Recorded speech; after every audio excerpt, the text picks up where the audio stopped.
Good morning, everyone. And this is Miss Patty, and I welcome you to story time today. Actually, today I'm Miss Patty the turkey. Gobble, gobble, gobble, gobble, gobble. And I am so excited because it's almost the type of time of year that it is all about me, the turkey. Thanksgiving. Well, it's really not all about you.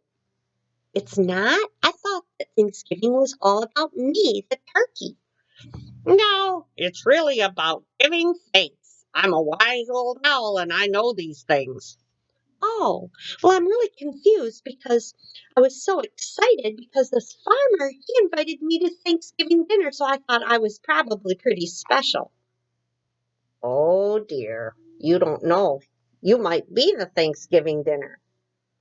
Really? Well, he sang a song. Let's see what that song sounds like. Gobble, gobble, said the turkey, I'm the fairest of the fair. Gobble, gobble, said the turkey, I am wanted everywhere.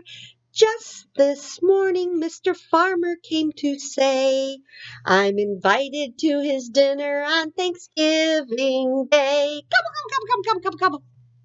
Oh dear. Yeah, it sounds like he was going to invite you over to be the Thanksgiving dinner. Ooh, that sounds a little scary. Well, let's read a book about someone else who is having Thanksgiving dinner.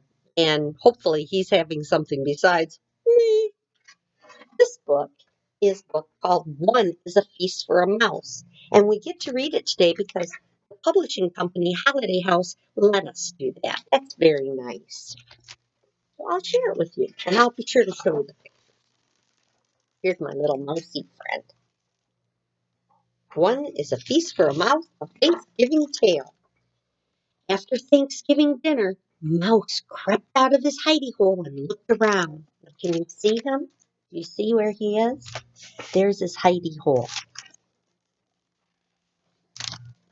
It was very quiet. Dad snoozed in his chair with his book. Mom dozed in front of the TV. Outside, the kids played football in the crisp yellow leaves. Cat curled up by the fire. He yawned and stretched his stripy tail. Then he closed his greeny eyes and went to sleep. Here's everybody just taking a little rest after a big Thanksgiving dinner.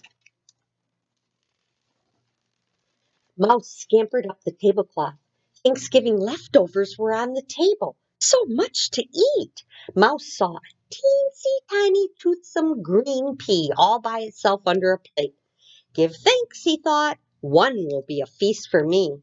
Mouse rolled that pea across the tablecloth to take it back to his hidey hole. Yeah, it's about his size. He can handle it. Hope he doesn't try to carry too much, though. But Mouse's eyes were bigger than his stomach. He saw 6 leftover cranberries glowing like rubies in a silver saucer. I'll just take one, he said. One is a feast for me. He balanced one cranberry on top of the pea and started again to take it to his hidey hole. There, he should have enough now for his belly. Just then, he saw 3 olives, black and shiny, in a dish. I'll just take one, he thought, because one is a feast for me. So he put an olive on top of the cranberry, on top of the pea, and carried those little tidbits across the table. Got a pretty good snack going on. Then he saw carrot sticks, crunchy and munchy and orange. I'll just take one, he thought. One is a feast for me. And he stuck one carrot stick into a hole in the olive and balanced both of them on top of the cranberry on top of the pea and started to go back to his hidey hole. And that should be enough for a mouse. I hope that's all he tries to carry. Then he saw some mashed potatoes. Mouse potatoes, he thought. There was just one scoop left on the plate. I'll just take that plate, Mouse thought. What a feast I will have. And he balanced the plate of potatoes on top of the carrot stick, on top of all the other stuff that was on his pea. Mouse started off across the table.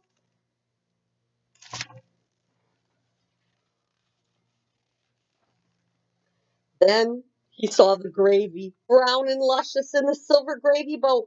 Gravy for mouse potatoes, he thought. I must have that for my feast. So he balanced the gravy boat on top of the mashed potatoes, on top of the carrot stick that was stuck in the olive, on top of the cranberry, on top of the pea, and he started off. Woo! That is quite a load he has there, little mouse. And he spotted the pumpkin pie. One slice of pie, brown and dimpled with a collar of fluffy cream. So he balanced the pie on top of the gravy bowl, on top of the mashed potatoes on a plate, and on top of the carrot stick that stuck out of the hole in the olive, on top of the cranberry, and on top of the pea. And he started off across the table.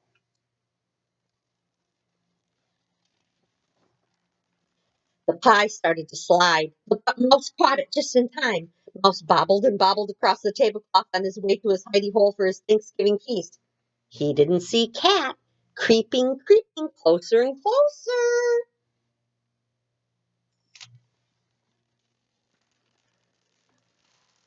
But Mouse saw the turkey, brown and juicy and surrounded with parsley. Much was gone, but there was enough left over for a mouse feast, or even two. I'll just add that, thought Mouse, and he carefully placed the turkey on top of the pile, on top of the pie, on top of the gravy, on top of the mashed potatoes, on top of the carrot stick stuck in the hole of the olive, on top of the cranberry, and on top of the pea.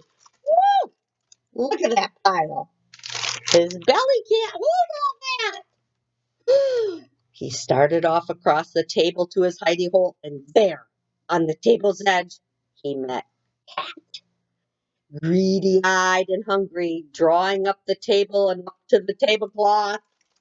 Uh-oh, will Mouse be dinner for the cat?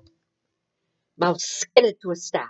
The turkey wibbled and wobbled, slid and slipped. Mouse danced to keep the feast balanced, pirouetted like a ballerina, juggled the platter spinner, but off slid the turkey, whoosh, with a plop, landing smack on top of the cat.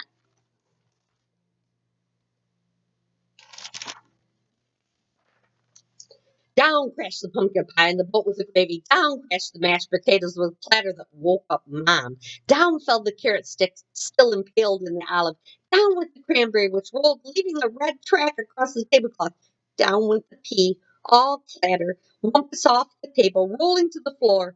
Off scampered Mouse, quick as a bandit, back to his hidey hole ahead of the cat.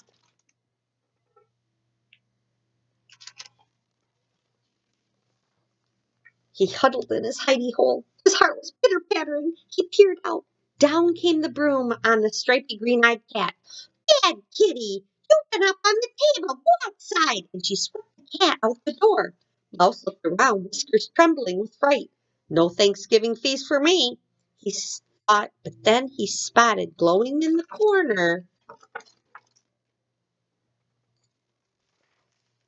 one teensy tiny, round and toothsome green and luscious pea. Give thanks. One is a feast for me.